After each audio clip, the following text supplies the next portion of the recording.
Nobel awkward. तो last chapter में हमने देखा था चैंग मो फेंग फाई को अपने ऑफिस में बुलाता है और फेंग फाई ऑफिस में आकर ऐसे बैठ जाता है जैसे कि वो स्टूडेंट हो और उसकी चोरी पकड़ी गई हो। फेंग फाई सोच रहा था उसको ये जॉब अपनी फैमिली की वजह से मिली है, फैमिली के बहुत सारे पैसे भरने की वजह से वो इस जॉब को पाया है और उसकी माँ बहुत ही दुखी होंगी अगर उनको ये पता चला कि उसको जॉब से निकाल दिया गया है, और वो ज़रूर पूछेंगी कि जॉब से निकालने का कारण क्या है। अगर उनको पता चला जॉब से निकालने का कारण पॉर्न वीडियो देखना है तो वो ज़रूर ही डंडा लेके फेंग फाई को मारेंगी। फेंग फाई बहुत ही उदास था, उसको कुछ भी समझ नहीं आ रहा था वो क्या करे क्या ना करे, बस वो इसी तरह से सर को झुकाकर बैठा हुआ था और वो बोल रहा था बस सब खत्म हो गया, सब खत्म हो गया। तभी चैंग मो उससे 2 सवाल पूछता है जिसमें वो बोलता है क्या तुम्हारा लास्ट नेम फेंग है। फेंग घबराते हुए अपनी गर्दन हिलाता है और हाँ मैं जवाब देता है। चैंग मो इनडिफरेंटली उससे पूछता है मैंने सुना है तुम आजकल यीमू के बहुत करीब हो।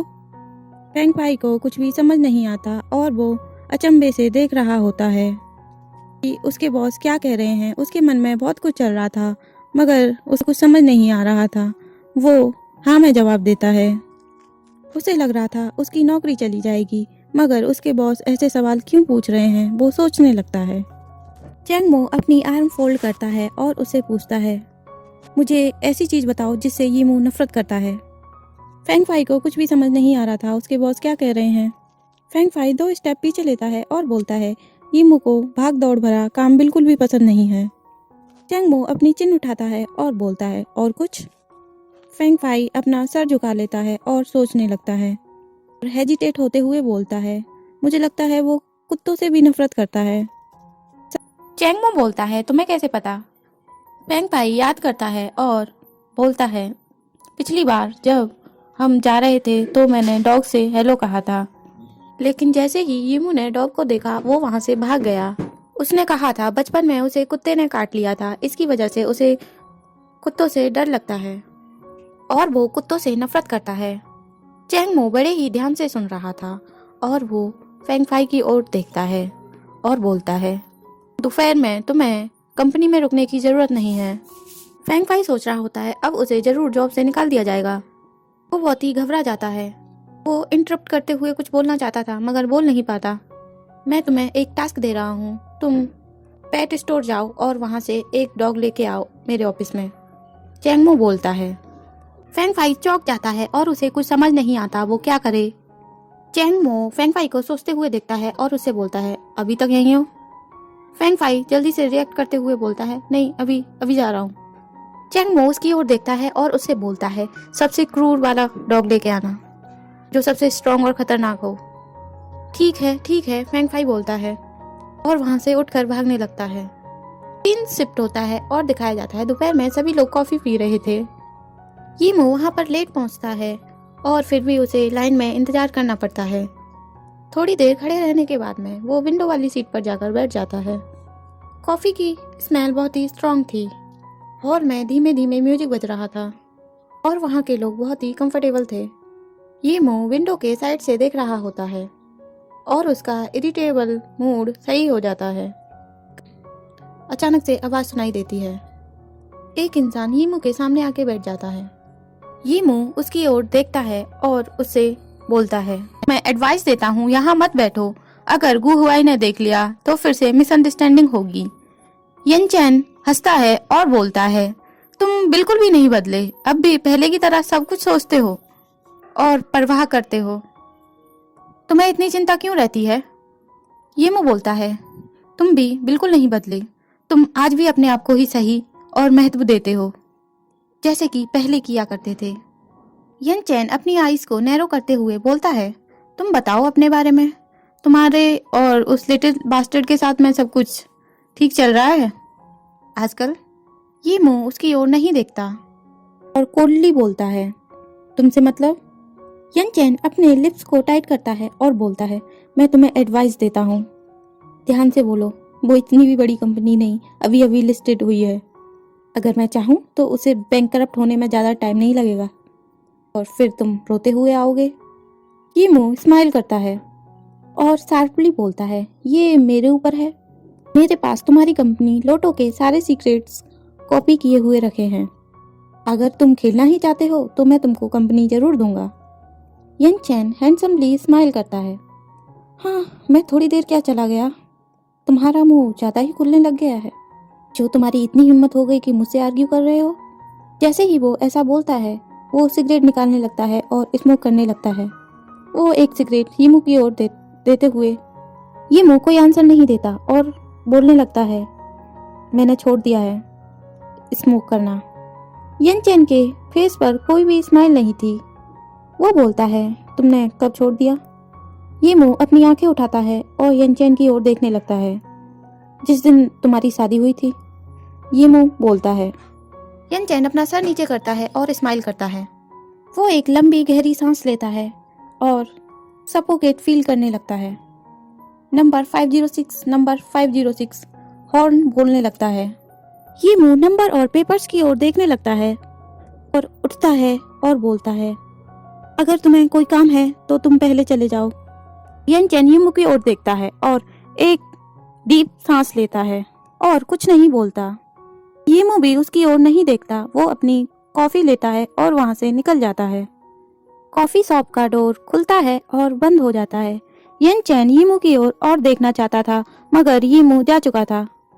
यन चैन को यीमू की पीठ दिखाई देती है जाते हुए। यीमू को रोकना चाहता था यन चैन, पर अचानक से उसके सामने आकर एक व्यक्ति खड़ा हो जाता है जो कि बोलता है, मुझे माफ करना लेकिन यहाँ पर स्मोकिंग अलाउड नहीं है। यीमू बिना रुके सीधा चला जाता है। यीमू के दूसरे कोने में पहुंचने के बाद उसे कॉफी शॉप दिखाई नहीं दे रही थी और वो अपनी आंखें झुकाता है और रुक जाता है। उसने गुहुआई का वीचैट अकाउंट डिलीट नहीं किया था। उसे पुरानी सारी जानकारी वीचैट पर मिलती रहती थी। वो जानता था कि ये लोग मालदीव घूम कर आए हैं।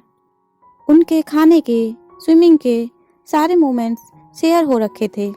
उसे उन फोटोज को देखना पसंद नहीं था। वो नफरत करता था उनसे, मगर वो अपने आप को फोर्स करता है उन फोटोज को देखने के लिए।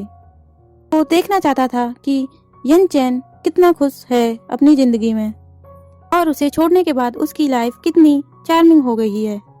और उसे रियलाइज होता है कि उसने इतना एफर्ट वैसे ही किया था। वो नहीं चाहता था वो ये मिस्टेक दोबारा से करे और वो सफोकेट नहीं होना चाहता था और ना ही उन इमोशंस को वापस पाना चाहता था। पर वो अब कितना भी दुखी क्यों ना हो जाए, वो यन चैन के द्वारा फूल नहीं बनेगा और अब वो इमोशन में नहीं बहेगा। लेकिन वो कितना भी कर ले, वो ये जानता था मन ही मन कि वो खुद को मूर्ख नहीं बना सकता। वो अभी उस इंसान से प्यार करता है। यन चैन अभी भी सोच में खड़ा हुआ था। उसको स्मोक करने की बुरी आदत लग गई थी। वो पहले से थोड़ा पतला भी हो गया था। उसकी बॉडी में हो रहे चेंजों को यीमू आसानी से पहचान सकता है। पहले की तरह यीमू के दिल में अब भी यन चैन के लिए जगह है। वैसे ये अब इतना जरूरी तो नहीं है, मगर हाँ ये सच है। डैम इट, यीमू चिल्लाते हुए बोलता है और वो सोचता है वो इस इंसान को कब भूलेगा। यीमू अपना हाथ उठाता है और अपने आप को स्लैप करता है। 2 चांटे लगाने के बाद एकदम होश में आता है। उसके ट्राउजर की पैंट में रखा हुआ फोन बजने लगता है। वो फोन उठाता है और उसे मैसेज मिलता है जितना जल्दी हो सके वो कंपनी पहुंचे। वो अपना सर झुकाए रखता है और कुछ भी रिस्पॉन्स नहीं देता, बात को इग्नोर करता है। थोड़ी ही देर के बाद यीमू के ऊपर एक परछाई पड़ती है। यीमू चौंक जाता है और वो अपनी आंखें उठाता है और देखने लगता है। वो देखता है तो यन चैन उसके सामने आकर खड़ा हो गया था और वो यीमू को बहुत ही करीब से देख रहा था। यन चैन बोलता है, मुझे नहीं पता था तुम्हारी आदत अब भी है अपने आप को अब्यूज करने की। यन चैन धीमी आवाज में यीमू को बोलता है। वो ऐसा बोलता है और अपना हाथ उठाता है और यीमू के चीक को रब करने लगता है। यीमू जल्दी से उसके हाथ को हटाता है और जाने के लिए मुड़ता है। यन चैन एक कदम आगे बढ़ाता है। अपनी आईज नैरो करते हुए वो यीमू को अपनी बाहों में भर लेता है। धक्का देते हुए बोलता है, मुझे जाने दो। यन चैन अपनी आंखें तिरछी करता है और यीमू की चिन को पकड़ लेता है और वो अपना सर झुकाता है और यीमू को किस करता है। किस बहुत ही शॉर्ट थी और डेलिकेट थी। उसमें कोई लस्ट नहीं थी ये एक्सपीरियंस पहले से अलग था, ऐसा यीमू ने कभी भी महसूस नहीं किया था। यीमू का माइंड ब्लैंक हो जाता है और वो जैसे ही रिएक्ट करने वाला होता है, यन चैन अपने कदम पीछे ले लेता है और यीमू को खुद से अलग कर देता है। यन चैन यीमू के सामने खड़ा था, अपनी आंखों को झुकाए हुए। वो धीमी आवाज में पूछता है, क्या तुमने मुझे मिस किया? यीमू यन चैन की ओर कोल्डली देखता है। उसका फेस आइस की तरह कोल्ड हो गया था। वो थोड़ी देर साइलेंट होता है और फिर चिल्लाते हुए बोलता है, साइको। यन चैन गहरी आंखों से देखता है और उसे सीरियसली बोलता है, जवाब दो।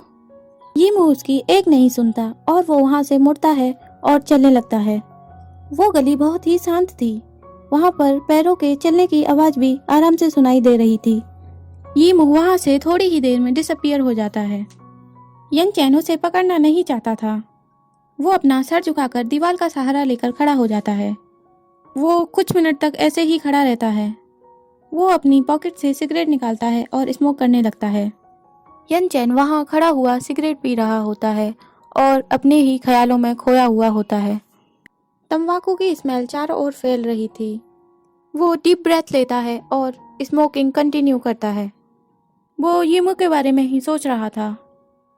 जूनियर ईयर्स में यीमू स्मोकर था। यन चैन ने उससे कितनी बार स्मोक छोड़ने के लिए बोला था, ये कहकर कि वो उसकी सेहत को नुकसान पहुंचाएगी, लेकिन वो और भी ज़्यादा स्मोक करने लगा और उसकी ये आदत बहुत ही खतरनाक थी। वो स्मोक करने से कभी भी टायर्ड फील नहीं करता था। इतने दिनों में यन चैन ने कभी नहीं सोचा था वो भी सिगरेट का एडिक्टेड हो जाएगा। सीन शिफ्ट होता है, हमें ऑफिस दिखाया जाता है। ऑफिस में चैंग मो अपनी आंखों को तिरछा करता है और अपने सामने डॉग की एक नई स्पीसीज को देखता है। एडल्ट हस्की था। उसके सर और पूंछ के बाल सफेद थे और उसकी बॉडी पूरी ब्लैक थी। ऐसा लग रहा था कि जैसे उसने कोई सूट पहन रखा है। वो डॉग बहुत ही एरोगेंट दिख रहा था। डॉग चैंगमो की ओर बहुत ही बुरी तरह से देख रहा था। लग रहा था जैसे वो अभी उसको खा जाएगा।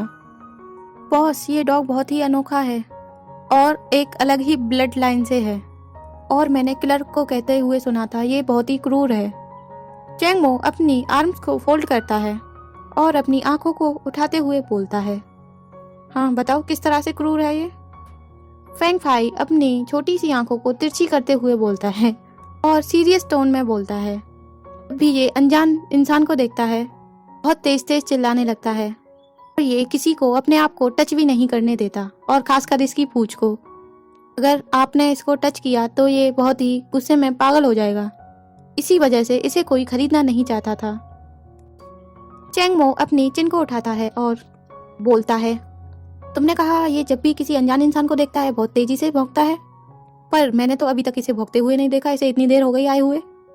फेंग फाई चौंक जाता है और बोलता है, ये अजीब है, मेरी तरफ बहुत ही वाइल्डली देख रहा था रास्ते में आते हुए, मगर इसने आपके ऑफिस में आते ही भौंकना बंद कर दिया।